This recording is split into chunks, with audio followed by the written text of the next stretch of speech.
Oke, hari ini kita mau bedah sumber yang menarik banget. Betul. Ini dari bab pertama bukunya Peter Georgescu, The Source of Success. Judul babnya ini loh, super provokatif.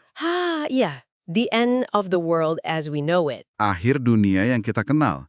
Dengar judulnya aja udah bikin penasaran kan? Jelas. Misi kita di sini adalah menggali argumen dia yang intinya bilang kalau semua aturan main bisnis yang udah kita kenal, berabad-abad, sekarang udah nggak berlaku lagi. Katanya, kita hidup di dunia yang cara kerjanya udah beda total. Pergeseran fundamental ya? Betul. Oke, mari kita bedah ini. Boleh? Biar kebayang, kita mulai dari sebuah cerita yang Georgescu alami sendiri. Ini di akhir tahun 90-an. Waktu itu dia ada janji pertemuan dengan para bos besar AT&T. Nah, AT&T saat itu lagi gencar-gencarnya promosi. Oh, saya ingat masa-masa itu. Strategi utama mereka cuma satu, jadi penyedia layanan telepon paling murah. Semua iklannya, semua promosinya, isinya cuma soal harga, dan harga. Iya, perang harga. Ada paket hemat, promo ajak teman, diskon keluarga, pokoknya banting-bantingan harga habis-habisan. Tapi buat Georgescu, strategi yang kelihatan logis ini justru dia sebut sebagai jalan buntu yang mengerikan. Menarik. Jalan buntu ya? Awalnya waktu aku baca ini, aku mikir, loh kok bisa jalan buntu? Bukannya kalau mau bersaing, cara paling gampang ya jual lebih murah. Itu kan logika pasar paling dasar. Tentu, itu yang kita semua pikirkan. Nah, ini nih teka-teki yang bakal kita coba pecahin bareng-bareng. Kenapa strategi paling murah itu ternyata sebuah jebakan? Nah, pertanyaan itu langsung masuk ke jantung argumennya Georgescu, dan disinilah letak menariknya. Oke, Tesis utama dia adalah telah terjadi sebuah pergeseran fundamental, pergeseran tektonik dalam cara ekonomi dunia bekerja. tektonik. Wow. Selama ratusan bahkan ribuan tahun, kita hidup dalam apa yang disebut ekonomi kelebihan permintaan, excess demand. Maksudnya? Artinya, tantangan terbesar peradaban itu adalah gimana caranya memproduksi barang dalam jumlah yang cukup untuk memenuhi kebutuhan semua orang. Bikin cukup makanan, cukup pakaian, cukup rumah. Produksi adalah rajanya, gitu ya? Betul, Siapa yang bisa bikin paling banyak dan paling efisien, dia yang menang. tepat. Tapi menurut Georgescu, era itu sudah berakhir. Sekarang kita hidup di era sebaliknya. Ekonomi kelebihan pasokan, excess supply. Oke. Masalah kita bukan lagi kekurangan barang, tapi justru hampir semua barang, dari yang paling sepele sampai yang paling canggih, tersedia dalam jumlah yang jauh melampaui kebutuhan. Coba pikirkan ada berapa banyak merek ponsel. Persis, berapa banyak pilihan mobil, berapa banyak jenis sereal di supermarket. Kelimpahan ini mengubah segalanya. Oke. Ini konsep yang gede banget. Kalau contohnya ponsel atau mobil, gampang kebayang sih. Iya, Tapi Georgescu ini nggak main-main. Dia kasih contoh yang lebih ekstrim buat nunjukin poinnya. Dia bahkan menantang ide kalau sumber daya alam itu langka. oh ini bagian yang menarik. Contohnya minyak. Dia bilang kelangkaan minyak itu seringkali sifatnya buatan. Organisasi seperti OPEC sengaja membatasi produksi biar harganya tetap tinggi. Benar, diciptakan. Terus, yang bikin aku kaget, contohnya sampainya Moet and Chandon. Kita kan mikirnya itu barang mewah yang langka ya. Pasti. Ternyata, Georgescu bilang mereka itu nyimpen jutaan botol di gudang bawah tanah mereka. Jadi kelangkaannya itu diatur. Benar sekali. Argumennya adalah, bahkan untuk hal-hal yang kita anggap langka secara alami pun, kecerdasan manusia selalu menemukan cara untuk mengatasinya. Selalu ada jalan ya. Dulu tembaga itu vital, sekarang ada pipa PVC yang jauh lebih murah. Kita khawatir soal bahan bakar fosil, tapi sekarang ada banyak sekali teknologi bahan bakar alternatif yang terus berkembang. Jadi, ide bahwa kelangkaan adalah pendorong utama ekonomi, Sudah tidak sekuat dulu, yang ada justru kelimpahan. dan dampak dari kelimpahan ini, kayaknya kita semua merasakannya setiap hari ya. Pasti, kalau kita hubungkan ini dengan gambaran yang lebih besar, pergeseran ke kelimpahan ini menjelaskan banyak fenomena modern. Contohnya, Kenapa kita dibombardir diskon dan promo 247? Kenapa harga barang elektronik misalnya cenderung turun dari waktu ke waktu? betul-betul. Dan kenapa sebuah produk yang tadinya terasa wow dan spesial, dalam hitungan bulan sudah terasa biasa saja? Ini semua adalah gejala dari dunia yang kelebihan pasokan. Terus datanglah internet yang kayaknya menyiram bensin ke api ini ya. Persis. Internet adalah akselerator utamanya.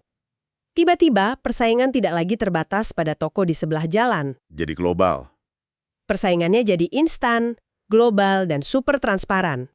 Anda, sebagai konsumen, bisa membandingkan harga produk dari seluruh dunia dalam hitungan detik. Bener. Akibatnya apa? Perusahaan dipaksa untuk terus menekan harga, yang artinya margin keuntungan mereka makin tipis. Nah, fenomena inilah yang disebut Georgescu sebagai komoditisasi. Komoditisasi. Jadi maksudnya, semua produk, bahkan yang tadinya premium, lama-lama diperlakukan kayak komoditas dasar. Tepat. Kayak jualan beras atau gula gitu ya. Di mana yang paling penting cuma harganya, bukan mereknya lagi. Tepat.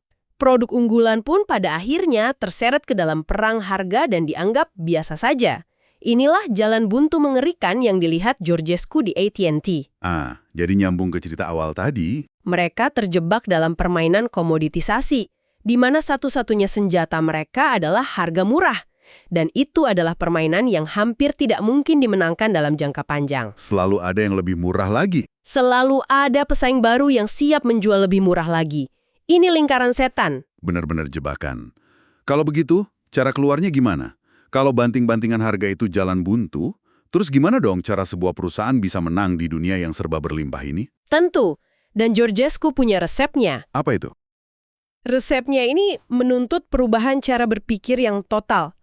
Menurutnya, di dunia yang kelebihan pasokan, di mana hampir semua hal bisa ditiru dengan cepat, cuma ada dua sumber nilai sejati yang tersisa. Oke, dua ya. Yang pertama adalah inovasi yang konstan. Bukan cuma inovasi produk, tapi inovasi model bisnis, inovasi cara melayani pelanggan. Intinya, menciptakan sesuatu yang benar-benar berbeda. Oke, inovasi. Itu masuk akal. Lalu yang kedua? Yang kedua ini lebih menarik dan lebih personal, yaitu membangun hubungan yang intim dengan setiap pelanggan secara perorangan. Tujuannya adalah menciptakan semacam persahabatan yang tulus, sesuatu yang didasari kepercayaan dan loyalitas, yang tidak bisa begitu saja ditiru. Tunggu. Persahabatan dengan perusahaan raksasa. Kedengarannya kayak jargon marketing banget gak sih? Hahaha, iya saya tahu. Apa maksudnya secara konkret? Apa kita bicara soal customer service yang lebih baik? Atau ada hal yang lebih dalam dari itu? Saya kok agak skeptis. Pertanyaan bagus, dan Georgescu sadar betul soal skeptisisme itu. Tentu ini bukan berarti CEO-nya bakal ngajak Anda ngopi bareng. Jelas bukan ya? Maksud persahabatan di sini adalah pergeseran fundamental dari transaksi ke relasi. Ini tentang perusahaan yang benar-benar mengenal Anda. Mengenal saya? Mereka tahu preferensi Anda, sejarah pembelian Anda, bahkan mungkin bisa mengantisipasi kebutuhan Anda sebelum Anda sendiri sadar. Oh, kayak Netflix atau Amazon gitu ya? Tepat. Pikirkan bagaimana Netflix merekomendasikan film yang pas, atau bagaimana Amazon menyarankan buku yang mungkin Anda suka. Itu bentuk awal dari hubungan personal dalam skala massal. Oke. Tujuannya adalah membuat Anda merasa perusahaan ini ngerti gue. Rasa itulah yang membangun loyalitas yang otentik. Oke, jadi kuncinya inovasi dan hubungan personal. Tapi kan, buat melakukan inovasi canggih atau membangun sistem data pelanggan yang super detail itu butuh model yang sangat besar. Benar. Butuh uang, butuh sumber daya, bukannya itu justru esensi dari kapitalisme yang katanya Georgescu perannya makin menurun?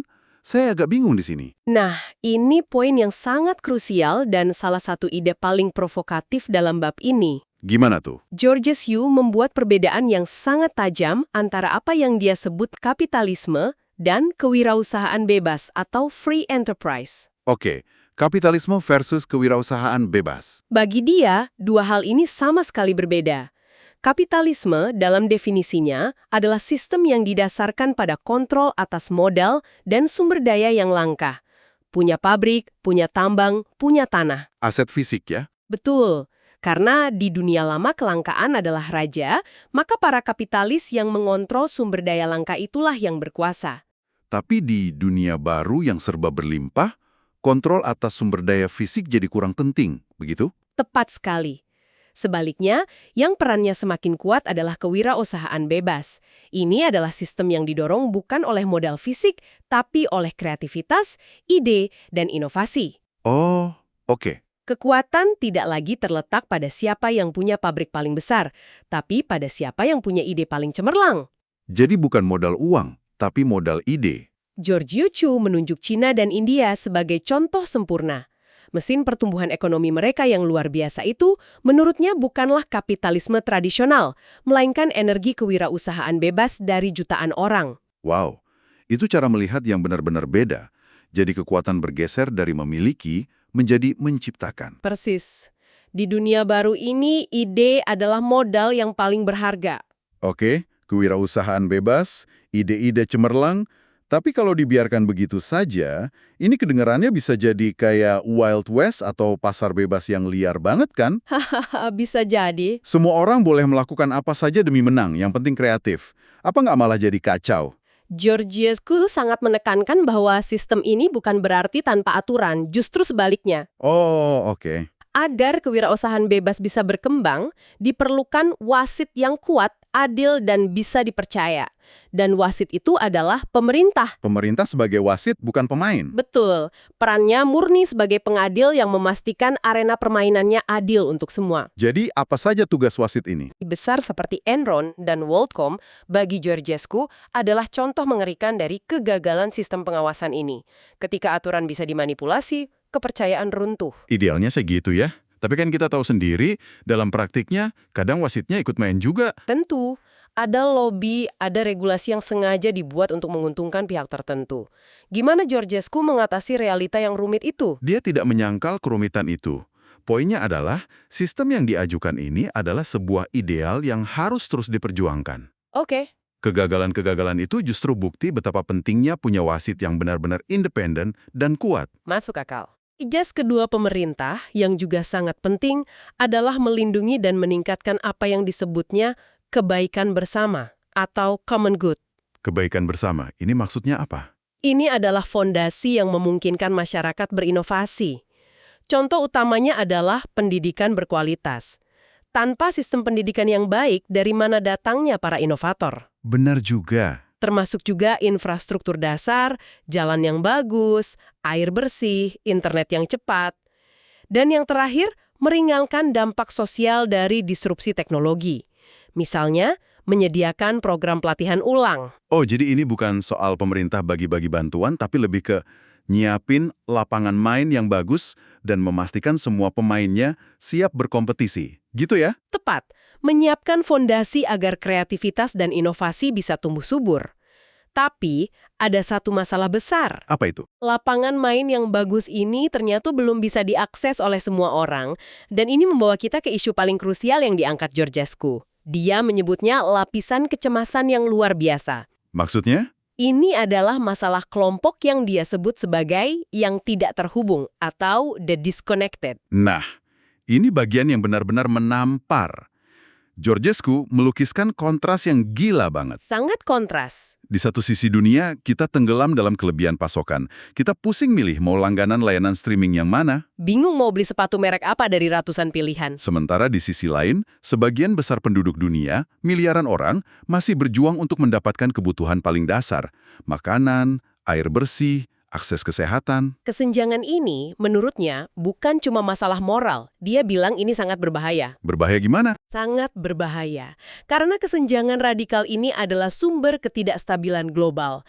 Ini bahan bakar untuk rasa frustasi, ketakutan, putus asa, dan bahkan kebencian. Karena mereka bisa melihat apa yang tidak mereka punya.